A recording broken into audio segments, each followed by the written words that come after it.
Picture this. You are jolted awake before dawn by the distant clash of steel and a woman's scream carried over the foggy fields. The sound is sharp, almost inhuman, tearing through the cold, damp air.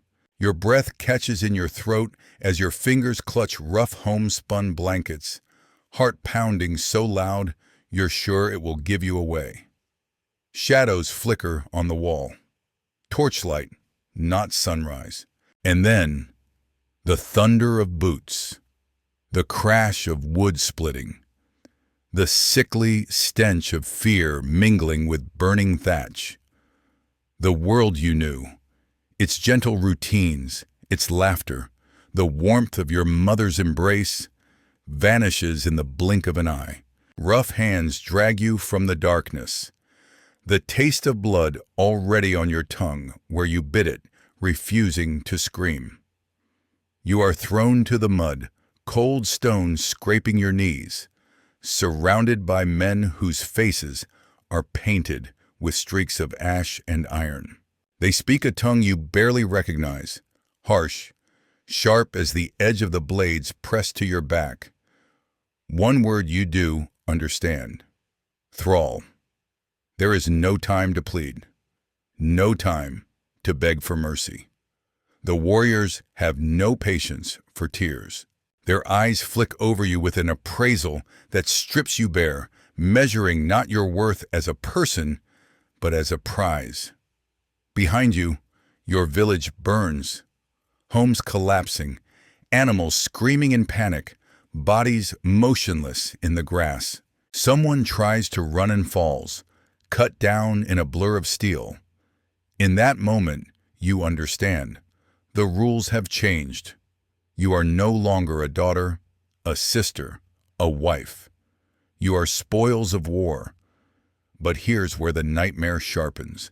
You've heard stories of Viking raids, tales whispered around hearthfires, half believed, half feared. Wild men from the north, their longships slicing through morning mist, their fury unstoppable. But what you haven't been told is what happens after the screaming fades, when the torches move on and the village lies in ruin. What you don't know, what no one tells you, is that for women, the worst horrors begin after the battle ends. Think the Vikings were just brutal raiders, drunk on blood and glory? Think again. For them, the real plunder wasn't just gold or livestock, it was flesh. Capturing women was strategy, economy, and ritual all rolled into one. Historical records reveal that in the 9th century, across Northumbria, Francia, even deep into Slavic lands, entire villages vanished not just into fire and ash, but into the hulls of longships, alive, terrified, and chained together. You are not the exception. You are the product of a system older than any single raid. You are a name scratched onto a tally, a unit of currency in a trade network that stretched from the icy fjords to the bustling markets of Baghdad. Archaeological digs at Dublin and Hedeby unearthed iron shackles small enough for children. The Annals of Saint Burton described the terror. The Northmen took many women captive, leading them away as thralls, their fate unknown. But this isn't just distant history, it's personal. Tonight, your fate has shifted from the familiar to the unimaginable, and you are helpless to shape what comes next. You are shoved into a line with the others, your hands bound, the cut of rope burning your wrists. Each step forward is a surrender of self. Your name, your language, your place in the world. Every movement is scrutinized by your captors, who choose the strong, the young, the beautiful for a purpose you can feel, but not yet comprehend. One of them, with a cloak of wolf fur and eyes as cold as the North Sea, grins and lifts your chin with the blade of his axe. turning your face to the flickering fire. The heat scorches your cheek, but it's the coldness in his gaze that makes you shiver. He speaks to the others, laughter rippling out, short, cruel, businesslike. In his world, your terror is routine. But here's where it gets truly disturbing. This isn't chaos. This is order. The kind of order that turns violence into ritual, suffering into commerce. Viking law codes, like the Gragas, spelled out the value of a woman, not as a person, but as a commodity. If you think this is an accident, think again. The sagas speak with a chilling detachment about women taken in raids, their names sometimes listed, more often forgotten. So-and-so was carried off, and she bore sons to her captor, as if forced motherhood was a footnote, not a life sentence. As dawn breaks, you are herded with the others toward the waiting longships. The sea wind bites, heavy with salt and threat. The decks slick with spray and something darker. The raiders chant, calling to gods you do not know, invoking victory and fate. The chains bite into your ankles as you stumble up the gangplank. There is no way back. Behind you, your home is nothing but smoke and memory. Ahead, only the unknown. You close your eyes, but sleep won't come. The voyage has just begun. What you don't realize yet is that this is only the first circle of a much deeper hell. The Northman's world is a machine designed to break and repurpose the human spirit. The further you are taken from home, the more you are remade, not by choice, but by force, law, and a culture that sees you as a vessel for their ambitions. You feel the eyes of your captors and of the gods they worship upon you as the ship shoves off. Somewhere, far away, your mother's voice is fading into silence. And now, with every wave that slaps against the hull, you are carried deeper into a world that was built on the bones and tears of the forgotten. Your story isn't over. It's only just beginning. And what awaits you beyond the horizon will shatter everything you thought you knew about survival, dignity, and the limits of human cruelty. The wind shrieks across the open sea, lashing your face with cold spray and salt that bites at every cut and bruise. Bound at the wrists and ankles, you huddle with a cluster of women on the floor of the longship. Wood slick beneath your knees, the stench of wet wool and fear so strong it turns your stomach. Every time you glance up, you meet the eyes of your captors, hard, pale, and utterly unreadable. They speak little except to bark orders or laugh among themselves. At night, as the ship rocks under a sky so black it seems to swallow hope itself, you listen to the muffled sobs of the girl beside you, her hair matted with blood. You want to comfort her, but your own voice is lost, locked somewhere deep inside, trapped with everything you used to be. As the hours crawl by, time becomes elastic, days blurring into nights, hunger gnawing at your insides, lips cracked and raw from thirst. Sometimes a captor shoves a crust of bread into your hands. Sometimes you are ignored entirely, left to fade into the background of the living cargo. But here's where the ordeal deepens. You realize you're being watched, not as a person, but as inventory. Their gazes flick over your arms, your face, the curve of your back, evaluating you with the cold detachment of men inspecting livestock before a market. You overhear snatches of speech, names of far-off places, Dublin, Hedeby, Burka. The words are foreign, but the meaning is clear. You are a commodity, a line in an account book. When at last land appears, it's not home. It's a muddy shore thronged with strangers. You're forced off the ship, legs trembling, cold water soaking your feet as you're herded toward a cluster of tents and wooden stalls. The air is thick with voices, unfamiliar languages rising and falling in a marketplace that smells of mud, sweat, and rotting fish. Here, the process of erasure becomes public.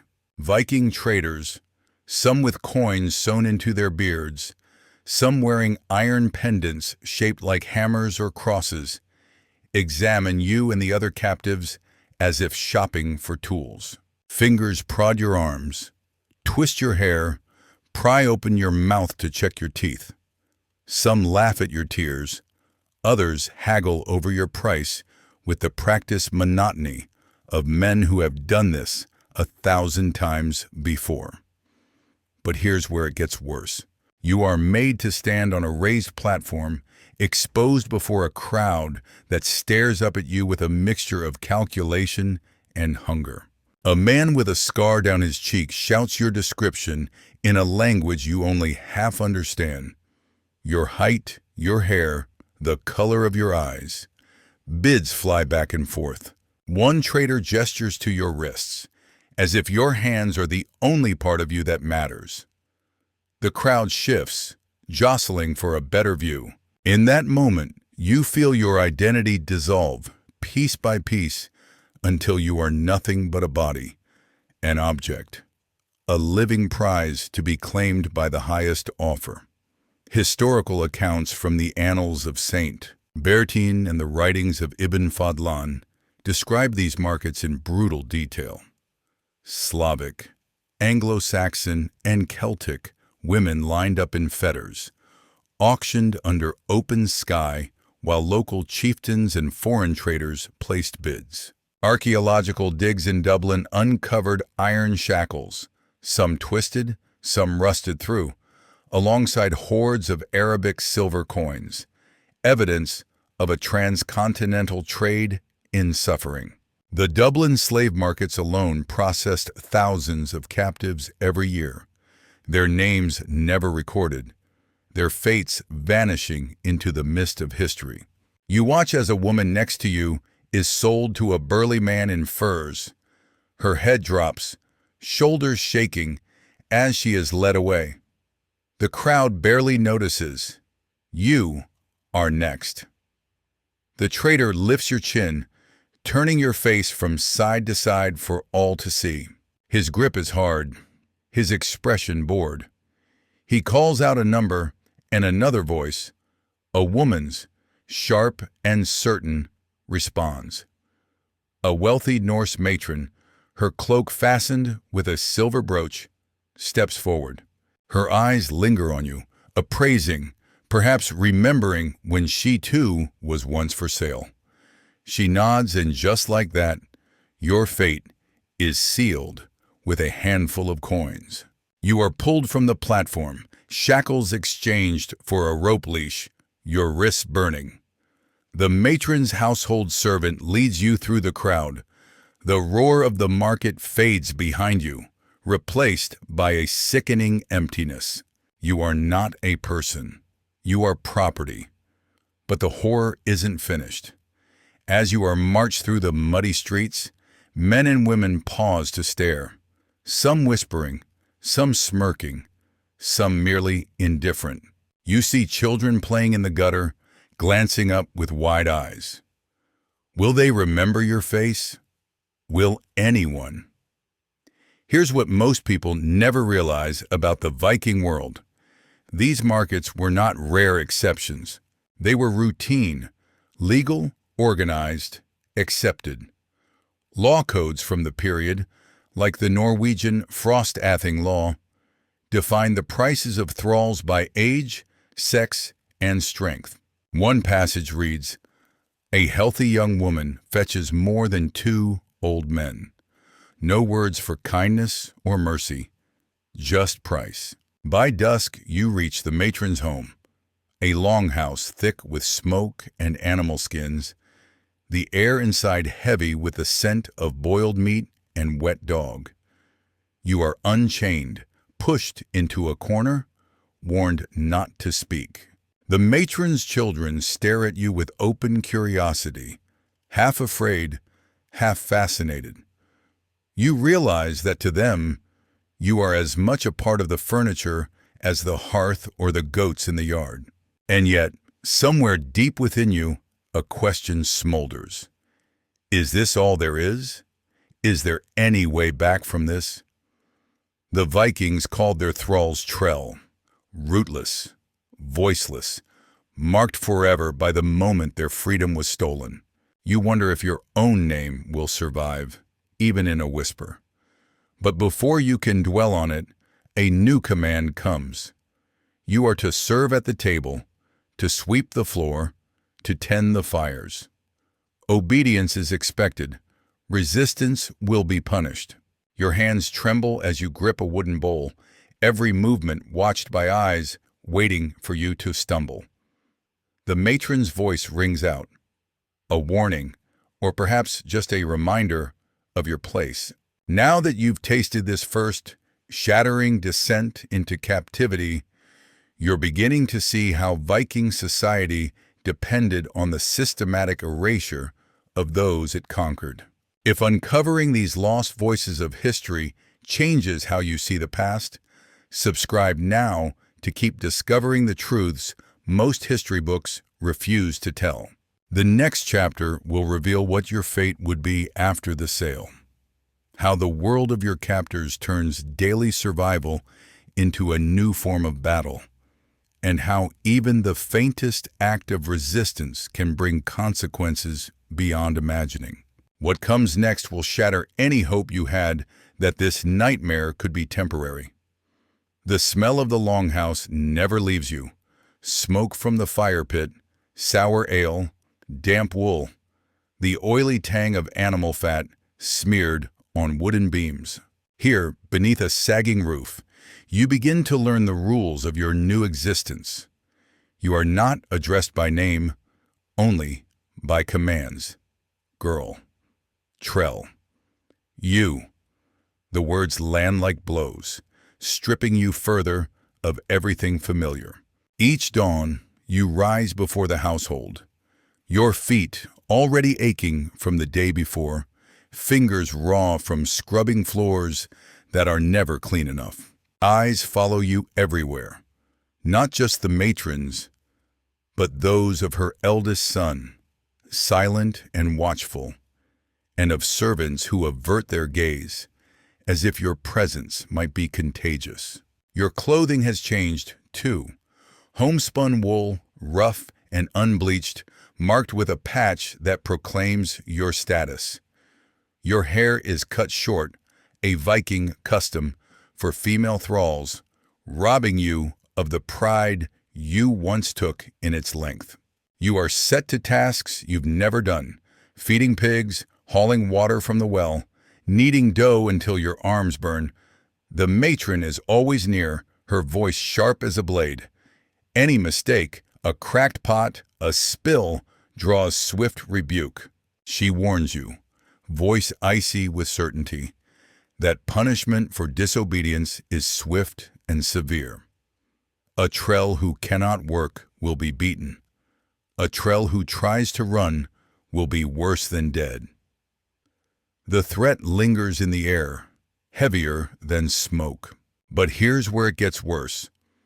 It's not just labor that has become your life, but humiliation woven into every act. You are ordered to stand in the center of the hall during mealtimes, on display for the family and guests. Laughter sometimes breaks out.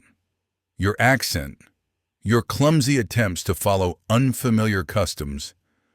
When you serve food, a guest might yank your arm, spilling stew across your tunic, or comment loudly on your looks. If you flinch, the matron's glare warns you to hide every sign of pain or pride. In the Viking world, thralls are reminders of power, living proof of conquest, meant to be visible, vulnerable, and silent. Historical records from the sagas and laws like the Gragas make it clear, you are property. The Gragas declares, "A man's thrall is his to command, his to punish, his to sell. There are rules for what may be done to you, but none to protect you from cruelty. The price of your life is set by the market. Your dignity costs nothing." Some women are forced to stand with a scold's bridle, a metal mask, or yoke as a public warning for answering back. Others are made to sit by the door during feasts, never joining, always watching, always other.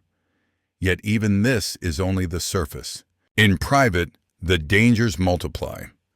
The matron's son, emboldened by drink and power, corners you by the fire one night. His voice is low, words slurred, breath sour. He demands your obedience with a smile that chills your bones. You remember the warnings. Resist and you are beaten. Comply and you lose another piece of yourself. Your body now is not your own. In Viking society, the law is clear. A master's rights over a thrall are near total. If you bear a child, the child is born a slave, property to be traded or kept according to the owner's will. But here's where the horror sharpens. There is no protection. If you try to tell the matron, she dismisses you with a sneer. If you fight back, the punishment is public. Some thralls are stripped and whipped before the whole household, their screams proof of order. Others simply vanish, replaced by fresh captives when new raids bring in more flesh. Archaeological evidence from Norse settlements, skeletons showing healed fractures, iron shackles buried with bodies, tells a story the sagas leave unspoken. Survival depends on silence. You learn to move quietly, to anticipate moods, to fade into the background.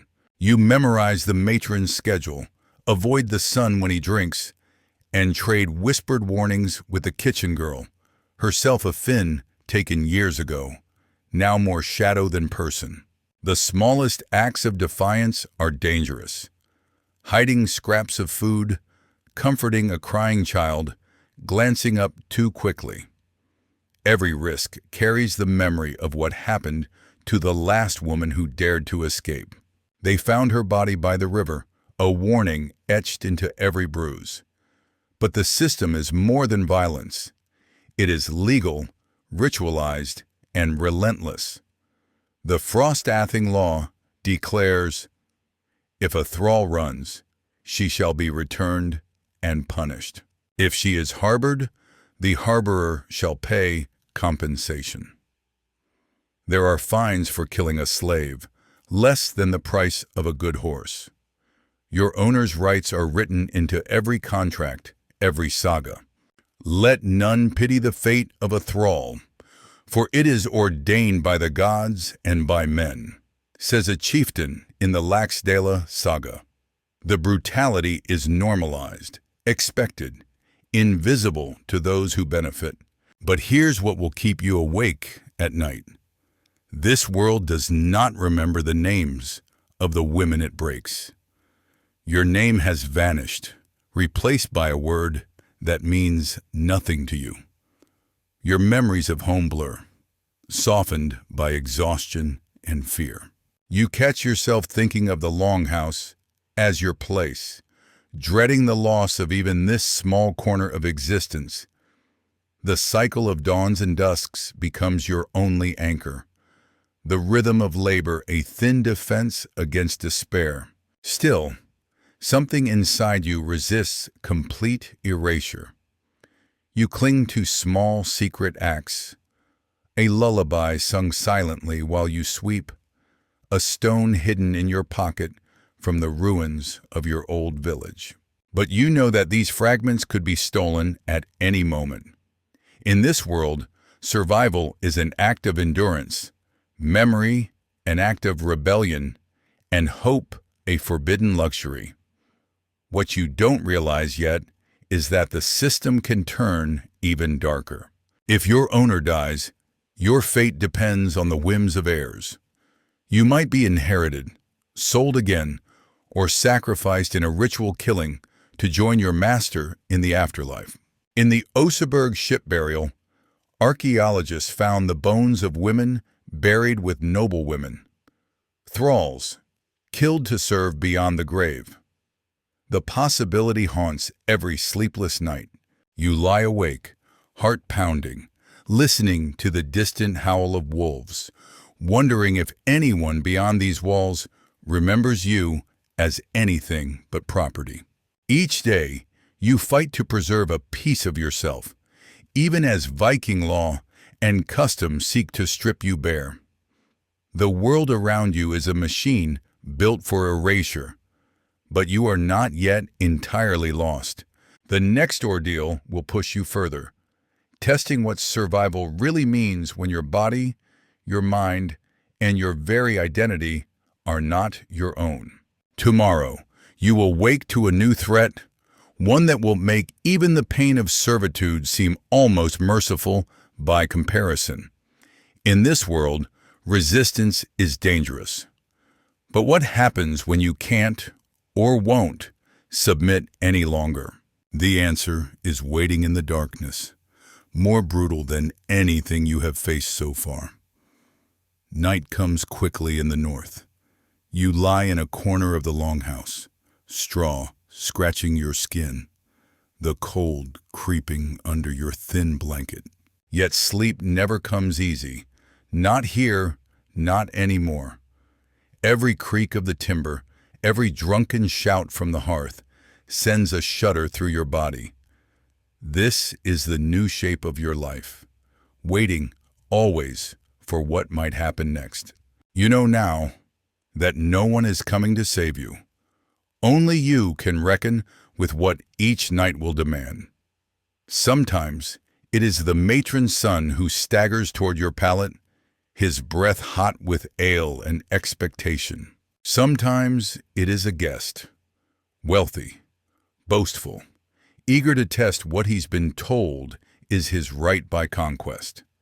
There are nights when you are summoned with a single word, "Come," and you obey, because refusal is not an option. You've learned the patterns, the signs. You hope to make yourself small, invisible, unremarkable, but it never matters. In this house, in this world, you are always seen when you are wanted, and unseen the rest of the time. But here's where the horror deepens. In the Viking world, your suffering is not just the price of defeat. It is currency, a resource to be exploited. Marriage by capture is not a storybook legend. It is your reality. One day, you are summoned before the household, your hair braided in a style you do not know, your arms scrubbed raw until your skin burns. The matron presents you to a visiting trader as if offering a prized animal. He looks you over, nods, and the terms are agreed. There is no ceremony, no vows, no consent, only a transaction. You are handed to him, taken to his home, your existence signed away with a handful of silver rings. The law is clear, the sagas are blunt. A woman taken in war is a wife by right of arms, says the Njal saga. Your captor is both husband and master. He may grant you a place at the hearth, give you clothing, even permit you to bear his name, but only if it pleases him. If you bear a child, the child belongs to him, as much a part of his household as his cattle or weapons. Sometimes the child is marked as free, sometimes as a thrall, depending on your master's mood or need for labor. But here is where the system tightens its grip. Motherhood, once sacred, is now just another tool. The other women in the household, wives, daughters, fellow thralls, watch you. Some with pity, some with contempt, some with a wary solidarity born of shared suffering. You realize that you are expected to accept this fate, to endure, to provide new life for the family that owns you. Refusal is unthinkable. Obedience is demanded even in childbirth. Your pain a private matter. Your child's fate not yours to decide. Contemporary accounts confirm what the sagas only hint at. The Arab chronicler Ibn Fadlan, witnessing Viking markets along the Volga, wrote, "The Northmen bring slave women in droves, selling them openly, making no distinction between those taken in war and those born among them." Archaeological digs in Scandinavia and the British Isles have uncovered the bones of women with signs of repeated trauma and the grave of a woman in burqa, buried with both child and iron shackles. Even in death, the boundary between mother and captive is blurred. Yet not all wounds are visible. Your body is changed, marked by violence, by childbirth, by endless labor. You find yourself drifting through days in a haze, emotions numb to survive the onslaught. Sometimes you imagine running, but the memory of the riverbank and the woman who tried before you curdles hope into dread. Sometimes, though, in the darkness, you remember who you were, your mother's voice, your own language, the songs of your village. But here's where it gets worse. There is a ritual whispered about among the thralls called Blotkona, the sacrifice woman. On rare nights when the household seeks the god's favor, a captive woman may be offered as a blood price, her life traded for a good harvest or victory. In battle, the sagas recount it with chilling brevity. The thrall woman was given to the gods, her cries pleasing to Odin. The others pretend not to hear, but you know. Every time you are summoned to the circle of standing stones, you wonder if this is the night your story ends. There are other horrors. If your owner dies, your fate is cast to the winds. You may be inherited, like a tool or a cloak, passed to a new household where no one knows your language or your pain. You may be sold again, sent to market, appraised for your youth or your skill at weaving, your ability to bear children. Or worst of all, you may be chosen to follow your master into death. The Oseberg ship burial tells its own silent truth. 2 women buried with the queen, their bones marked by violence. Were they loyal servants or offerings to ease her passage into the afterlife? You begin to sense that the violence is not just personal. It is institutional, systematic, accepted by law and custom. The Laxdala saga describes how a captured woman bore sons to her master, and they grew to be mighty men, never knowing their mother's name. The Irish annals record whole villages vanished, their women and children lost across the sea, never to return. The world around you is built on forgetting your suffering, your name, your very existence. Yet even here, a glimmer of resistance survives. Among the thralls, you exchange secret glances, share stolen moments, whisper your real names when no one is listening. Sometimes you risk a song from your homeland, sung so softly only those closest can hear.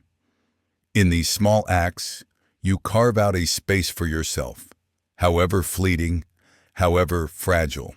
But you know that every day is a gamble, every act of memory a risk, every hope for dignity shadowed by the next command, the next sale, the next ritual. You have learned that in the Viking world, the line between victim and survivor is paper thin. Every breath is a negotiation. Every kindness comes at a price. And every new day brings a fresh ordeal, a new test of how much you can bear before you disappear, not just from this world, but from history itself. What you do not know is that even the faintest spark of resistance can bring consequences beyond imagining. In this place, the greatest danger is not death, but the slow, deliberate erasure of self, a fate that may be harder to endure than any pain of the body. The nightmare is not yet finished. The coming trial will force you to choose compliance or rebellion, silence or defiance. And the cost, whatever you decide, will be paid in blood, memory, and the currency of survival. There are nights when the world outside the longhouse freezes solid, and all you have is your own breath, whispering across your hands, willing yourself to remember you are still alive. You watch the hearth burn low, embers pulsing like the memory of your old life, and you weigh the risks of hope. You have seen what happens to those who try to escape, how the village gathers by torchlight, how the body is displayed as warning. You have also seen what happens to those who surrender completely. Their eyes go dull, their voices vanish, and eventually they become part of the walls, as invisible as the smoke. But even in this place, resistance endures, quiet, desperate, sometimes reckless. You have learned to hide scraps of bread in your sleeve, to barter whispered secrets with the other thralls, to pass warnings in the glances that dart across the hearth. There is a language beneath the language, a code of survival written in silence. Once, a girl from the east managed to slip away at dawn, vanishing into the pine forest before anyone could stop her. For days, you heard the matron curse her name and watched the men search with dogs, their anger a fire that threatened to consume you all. When she was finally found, shivering and starved, her punishment was swift. A public whipping in the snow, blood splattering across the white, her screams echoing in the valley. Here's where it gets worse. Survival sometimes means complicity. You learn to smile at the matron's jokes, to thank the master for crusts of bread, to keep your head down even when shame burns inside you.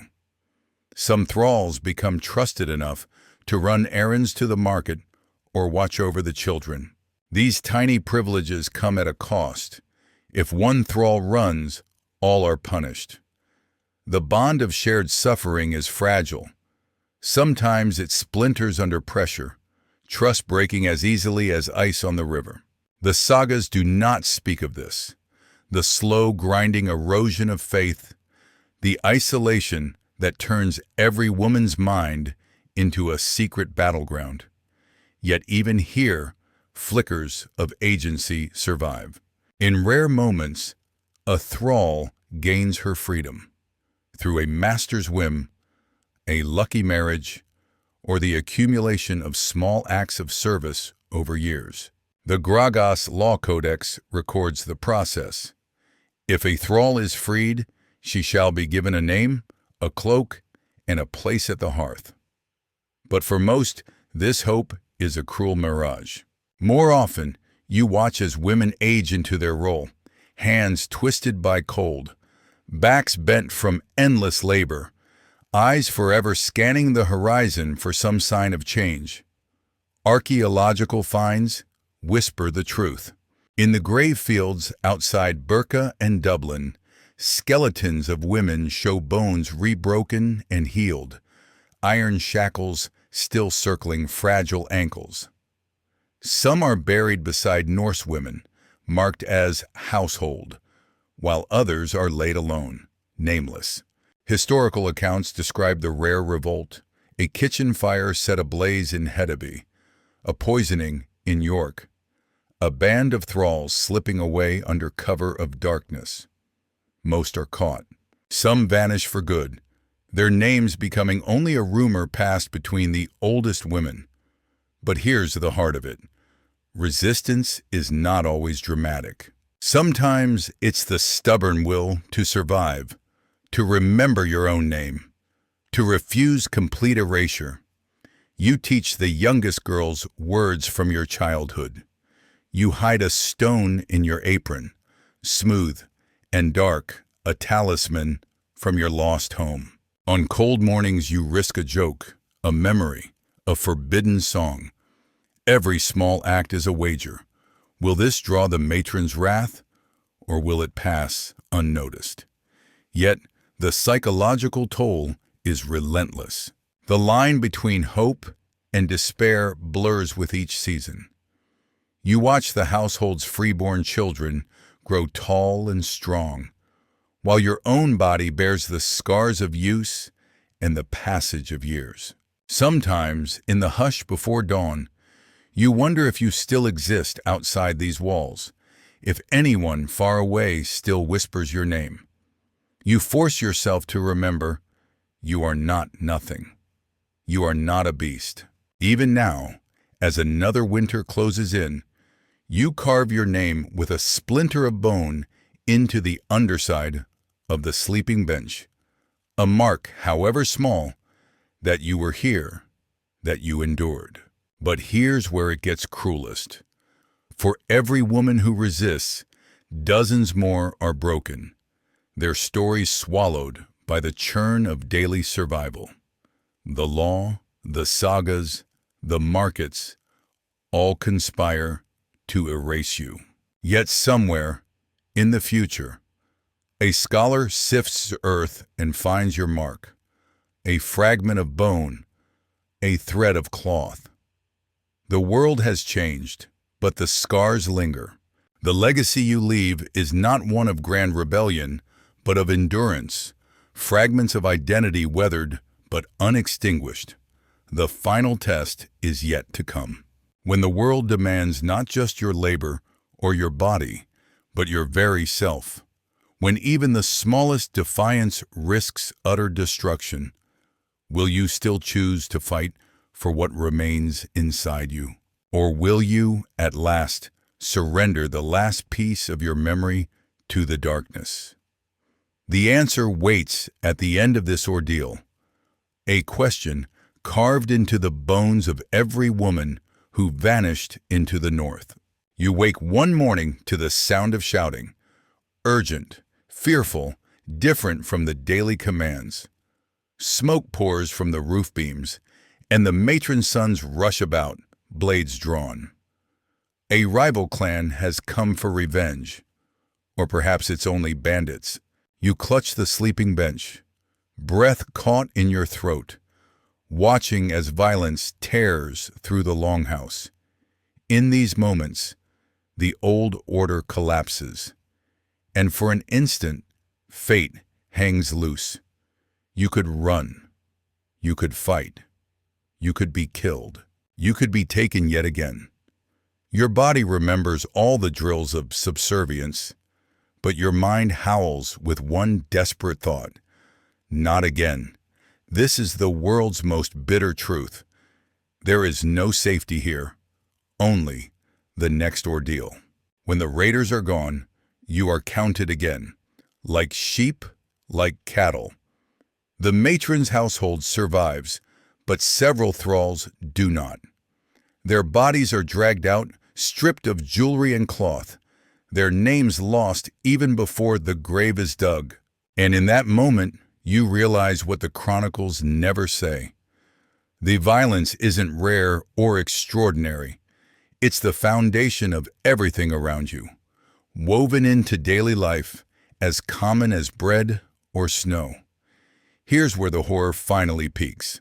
Years pass, and with them, your body becomes a ledger of violence. Scars along your forearms, teeth knocked loose, the limp from a winter fall that never healed right. You have survived childbirth, hunger, cold, and the caprice of owners. But there is a darker reckoning.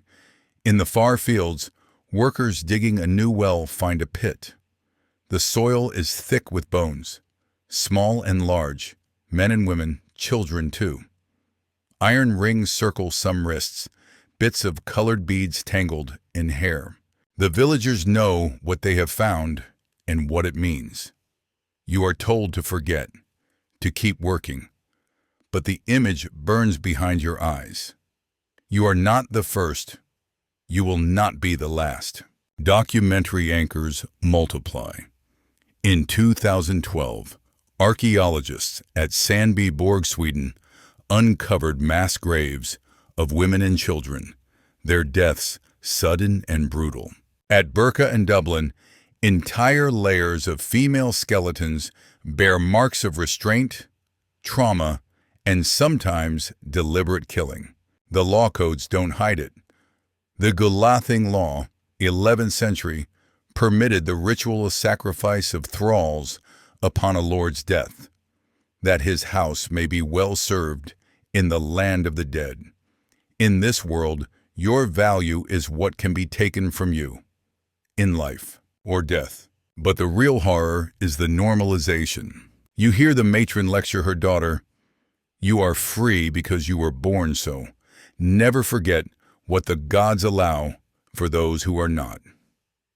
You see children play slave market with dolls, reenacting the auction block. The world accepts all this as natural, inevitable. And you, caught in the cycle, sometimes catch yourself thinking the same. Resistance slips away, not with a scream, but with a slow, tired sigh. Yet even now, fragments of you remain. There are moments at the riverbank, in the hush of early spring, when you dare to say your real name under your breath, just once. You find a patch of wildflowers blooming in the ashes and remember that beauty exists, even here. Sometimes you comfort a new captive, whispering stories of a world before chains. Small acts, unnoticed by the masters, keep the flame alive. You know, with a secret certainty, that you are more than what has been done to you. The story doesn't end with you. In centuries to come, the saga writers and skalds will remember the great battles and the names of kings. But your story, your true story, will only be pieced together from bones in the ground, scars in the earth, faint lines carved into a sleeping bench. The legacy of the women who endured Viking captivity lives on, not as a tale of glory, but as a silent indictment of every system built on suffering. Step back now. Picture the world that came after. The endless Viking nostalgia. Horned helmets at festivals. Tales of adventure scrubbed clean of what you endured. Imagine what is lost when a story becomes only a myth, stripped of blood and memory. Reflect on the scars passed down, the silence in the history books, the women erased except for the artifacts they left behind. Yet in every truth recovered by the spade or the pen, a piece of your voice returns. You have witnessed what most never will, the reality behind the legend. You know now that the price of empire is always paid in bodies and silence, that survival means refusing to disappear, even when the world insists you are nothing. Your story is an act of defiance. Your memory, preserved in the earth and in every retelling, is a warning and a testament that no civilization can truly erase the truth of its victims. If seeing the real fate of Viking captives has transformed your understanding of history, hit subscribe now. You'll keep learning the truths that were meant to be forgotten. And together, we will remember the stories that deserve to be told, honoring the endurance and courage that echo through centuries of silence.